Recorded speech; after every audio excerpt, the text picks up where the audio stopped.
Hello and welcome to our YouTube channel. दोस्तों, PHP के इस सीरीज में आप सबका स्वागत है।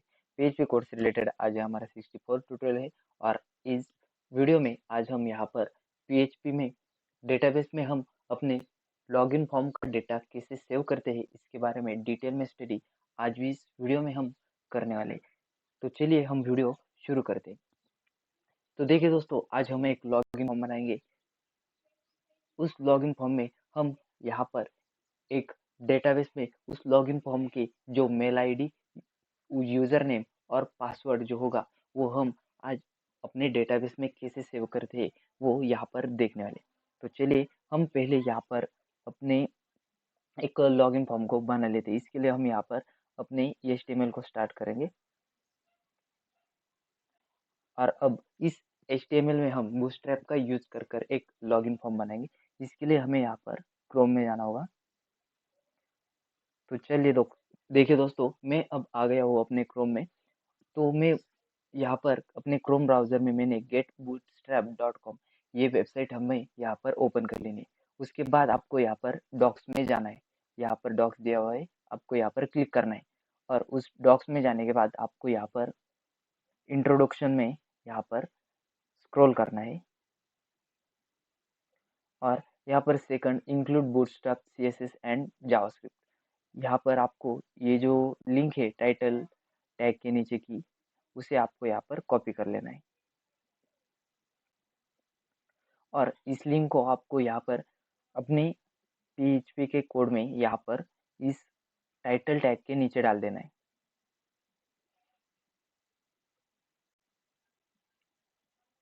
ये जो लिंक है वो हमें यहाँ पर अपने PHP के कोड में बूटस्ट्रैप को यहाँ पर लोड करेगी, लिंक इस CDN की मदद से।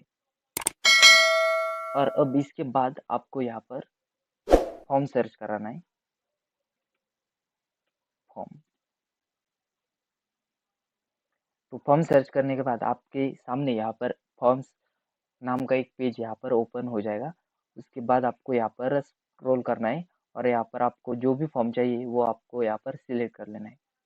तो मैं पहले ये पहला ही फॉर्म है उसे यहाँ पर कॉपी कर लेता हूँ। इस फॉर्म को कॉपी करने के लिए आपको यहाँ पर राइट में ये कॉपी का ऑप्शन होगा, वहाँ पर आपको क्लिक करना है और वो कॉपी हो जाएगा। इसके बाद फिर से हमें यहाँ पर अपने VS कोड में आना है और उस फॉर्म को आपको यहाँ पे पेस्ट करा देना है।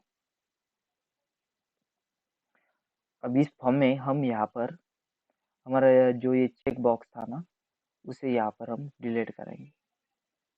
पहले हम यहाँ पर इस फाइल को सेव करते हैं और देखते हैं हमारा ये लॉगिन फॉर्म कैसे दिखता है। उसके बाद हम यहाँ पर उस चेक बॉक्स को डिलीट करेंगे।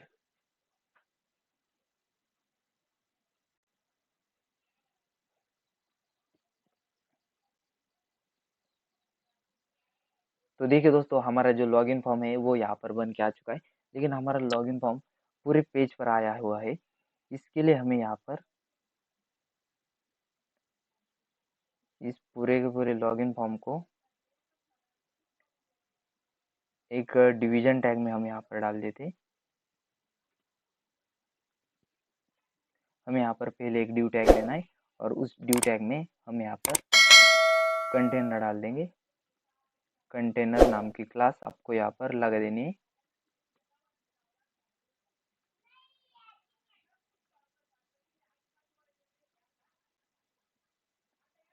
और उसके बाद यहाँ पर आपको और एक उसके अंदर ड्यू लेना है और उस ड्यू को आपको यहाँ पर रो क्लास लगा देनी है।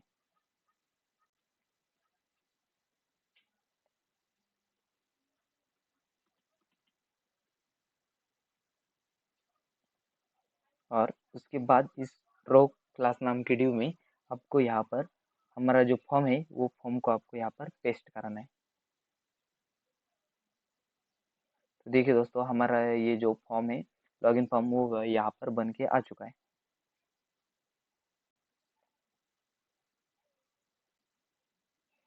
आप चाहे तो उसे और एक डिवीजन क्लास यहाँ पर दे सकते हैं।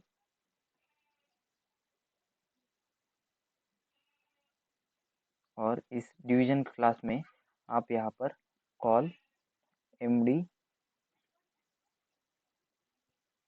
4 यहाँ पर लगा देंगे। तो देखिए दोस्तों, हमारा जो लॉगिन फॉर्म है वो यहाँ पर बन के आ चुका है, आप यहाँ पर देख सकते हैं। अब इस लॉगिन फॉर्म को हमें यहाँ पर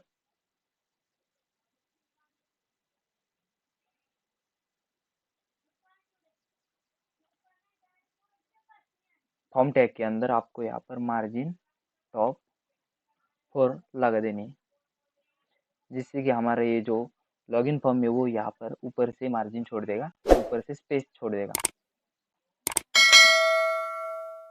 और इसके बाद हमें यहाँ पर एक हेडिंग लगा देनी है H3 नाम की।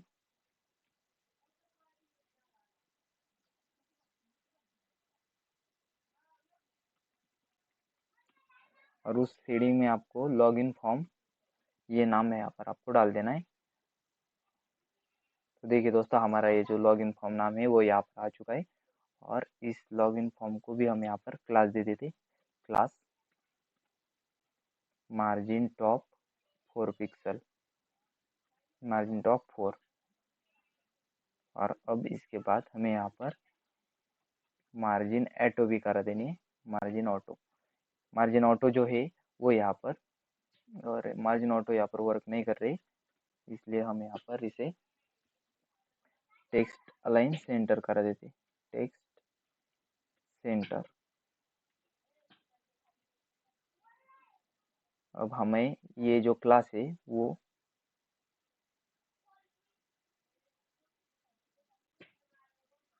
इस क्लास को हम यहाँ पर कॉपी करते, और इस लेबल में भी हमें यही क्लास लगा देनी।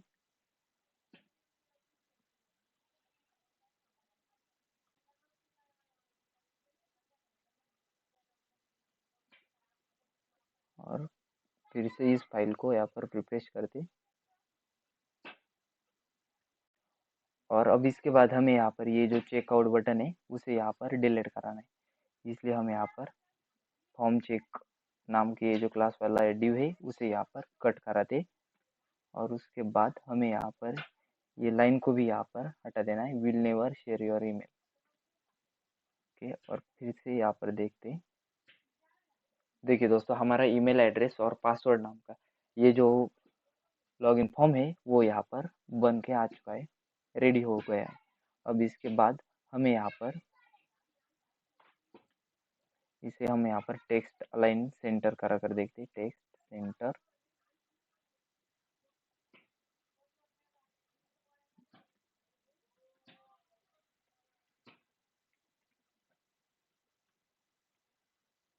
ओके, टेक्स्ट सेंटर ने आया, लेकिन मार्जिन ऑटो यहाँ पर वर्क कर गया है। अब इसके बाद हम क्या करते हैं, हमें यहाँ पर इस इनपुट टैग्स को हमें यहाँ पर नेम देने, नेम ईमेल, और इसे यहाँ पर नेम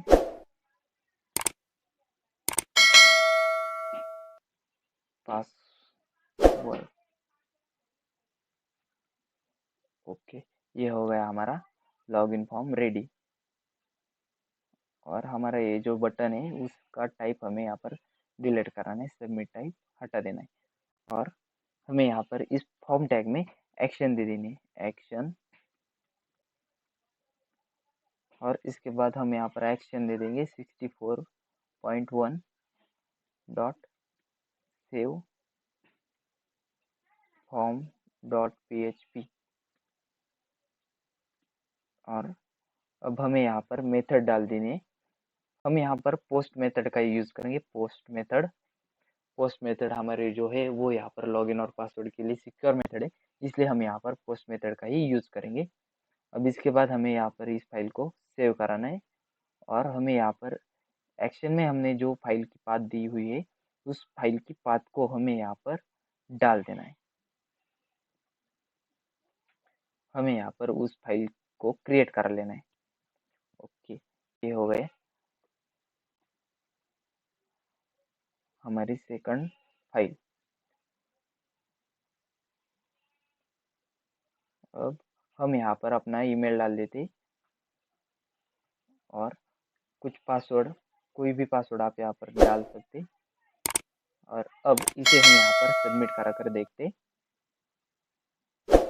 तो देखिए दोस्तों, हमारा जो ये फॉर्म है वो यहाँ पर सबमिट हो चुका है और वो यहाँ पर सेकंड पेज में आ गया है, आप यहाँ पर देख सकते।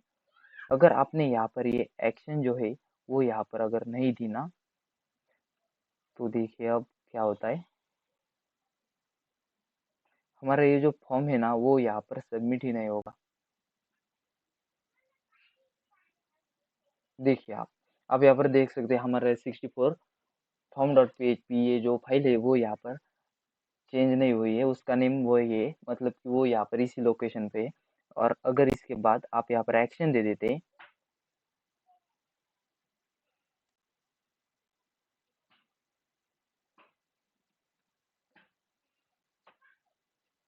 तो देखिए हमारा ये जो फाइल है वो यहाँ पर सबमिट हो चुकी है और वो यहाँ पर सेकंड पेज में आपके यहाँ पर आ गई है, आप यहाँ पर देख सकते हैं। और अब हम यहाँ पर चलते अपने सेकंड पेज में। अब हम यहाँ पर अपने सेकंड पेज में यहाँ पर वर्क करेंगे। इसके लिए आपको यहाँ पर अपने PHP को स्टार्ट कर लेना है और उसे यहाँ पर एंड करा देना है। और आपको यहाँ पर प्रिंटर फंक्शन को डालना है, प्रिंटर फंक्शन। और हमारा ये जो प्रिंटर फंक्शन है उसमें हमें यहाँ पर डॉलर पोस्ट को डाल देना है, डॉलर पोस्ट। और अब इस फाइल को हम यहाँ पर सेव कराते और चलते अपने ब्राउज़र में। हमारा जो हमने डेटा वहाँ से सबमिट किया था वो डेटा, सारा का सारा डेटा यहाँ पर प्रिंट होकर आ जाएगा। तो देखिए दोस्तों, हमने यहाँ पर पासवर्ड और ईमेल यहाँ पर सेव किया था और वो यहाँ पर आ चुका है। आप यहाँ पर देख सकते हैं एरे के फॉर्म में उसने हमें यहाँ पर रिटर्न कर दे दिया है, ईमेल और पासवर्ड। अब हमारा ये जो ईमेल और पासवर्ड यहाँ पर सेकंड पेज पे सबमिट हो चुका है, उसे हमें यहाँ पर अपने डेटाबेस में भेजना है। डेटाबेस में भेजने के लिए आपको यहाँ पर क्वेरी राइट करनी होगी। हमने अपने पिछले ट्यूटोरियल में यहाँ पर इंसर्ट की क्वेरी को देखा था, आप उसे यहाँ पर राइट करा सकते। इसके लिए हम यहाँ पर क्या करते हैं, पहले अपने पेज पे माई एडमिन में चलते, लोकलहोस्ट PHP माई एडमिन। और हमारा ये जो डेटा है वो यहाँ पर अपने डेटाबेस में सबमिट होने के लिए हमें यहाँ पर पहले एक डेटाबेस को क्रिएट करना होगा। आपने अगर हमारा पिछला ट्यूटोरियल वीडियो यहाँ पर नहीं देखा है, डेटाबेस कैसे क्रिएट करते हैं, तो वो आप वहाँ पर जाकर देख सकते हैं। मैं लिंक डिस्क्रिप्शन में दे दूंगा।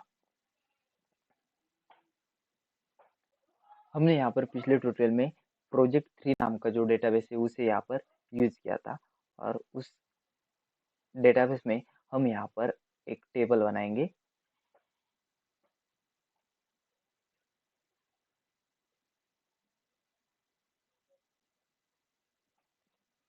Create table. हम यहाँ पर कस्टमर नाम का एक टेबल बनाते, जिसमें कि हम यहाँ पर 3 कॉलम्स लेने वाले। 3 कॉलम्स हम यहाँ पर सिलेक्ट करते और यहाँ पर गो कर देते। तो देखिए दोस्तों, हमारे जो 3 कॉलम्स है वो यहाँ पर आ चुके हैं। आपको यहाँ पर वो डाल देने, यूज़र आईडी डाल देते हम यहाँ पर पहले। और यूज़र आईडी जो है वो यहाँ पर इंटीजर में ही स्टोर करेंगे और उसे हम यहाँ पर ऑटो इंक्रीमेंट करा देते।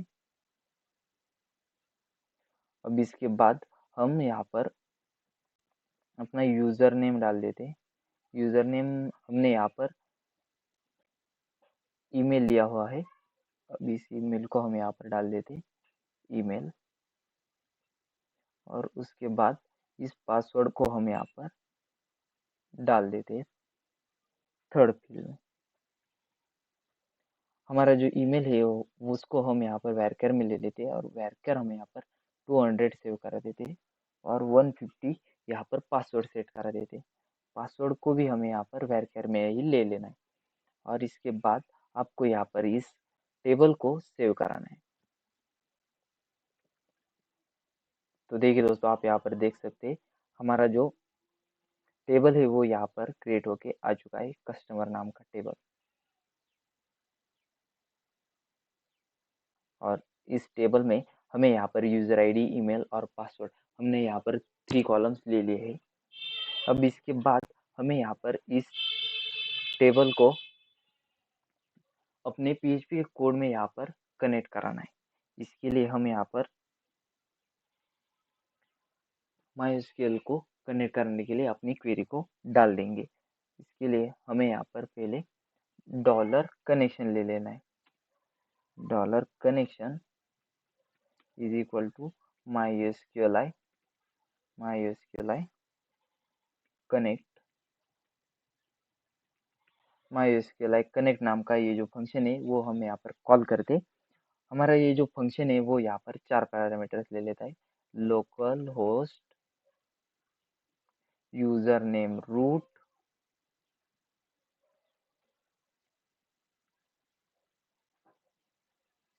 उसके बाद आपको यहाँ पर पासवर्ड ब्लैंक डाल देना है और यहाँ पर लास्ट में डाल देना है आपको प्रोजेक्ट थर्ड। हमारा जो डेटाबेस का नेम है वो है प्रोजेक्ट थर्ड।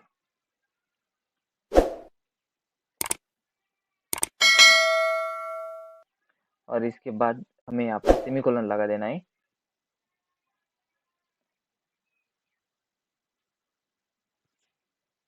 तो देखिए दोस्तों, अब इसके बाद हमें यहाँ पर डेटा को इंसर्ट करना है, इसलिए हम यहाँ पर इंसर्ट की क्वेरी डालते हैं। इसलिए हम यहाँ पर $SQL नाम का एक वेरिएबल ले लेते और उसमें हम यहाँ पर इंसर्ट की क्वेरी डाल देंगे। इसलिए हम यहाँ पर इंसर्ट इनटू, हमें यहाँ पर टेबल का नेम ले लाना है। अब हमें यहाँ पर कस्टमर नाम का टेबल बनाया है। कस्टमर टेबल में हम यहाँ पर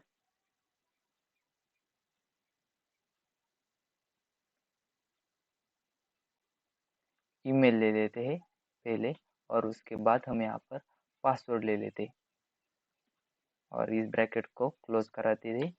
और उसके बाद हमें यहाँ पर वैल्यूज डाल देने हैं, वैल्यूज, और उन वैल्यूज को हमें यहाँ पर डॉलर कस्टमर देने वाले कस्टमर ईमेल और कस्टमर पासवर्ड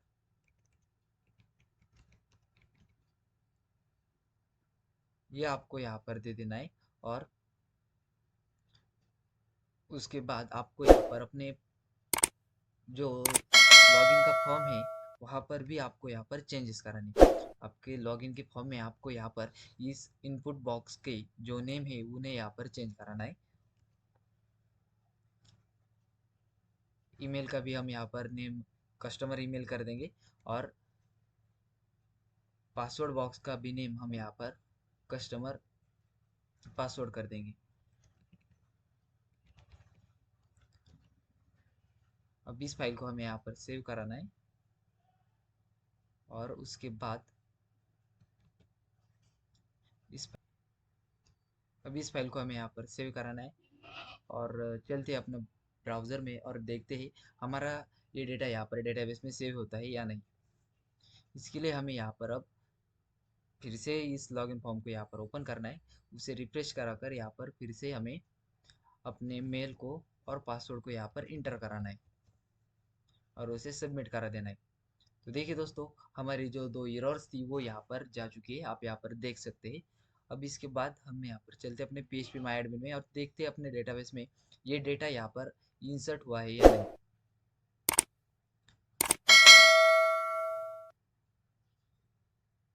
कस्टमर्स टेबल में तो देखिए दोस्तों, आप यहाँ पर देख सकते हैं हमारा जो डेटा है वो यहाँ पर इंसर्ट होके आ चुका है। शुभम लोंडे 1583 ये नाम का ईमेल है और पासवर्ड यहाँ पर आप देख सकते हैं। हमने जो भी डेटा यहाँ पर इंसर्ट किया था वो यहाँ पर अपने डेटाबेस में सेव होके आ चुका है। ऐसे आप अपने PHP में यहाँ पर लॉगिन फॉर्म क्रिएट करा सकते हैं और उस लॉगिन फॉर्म का जो डेटा है वो अपने डेटाबेस में यहाँ पर सेव करा सकते हैं।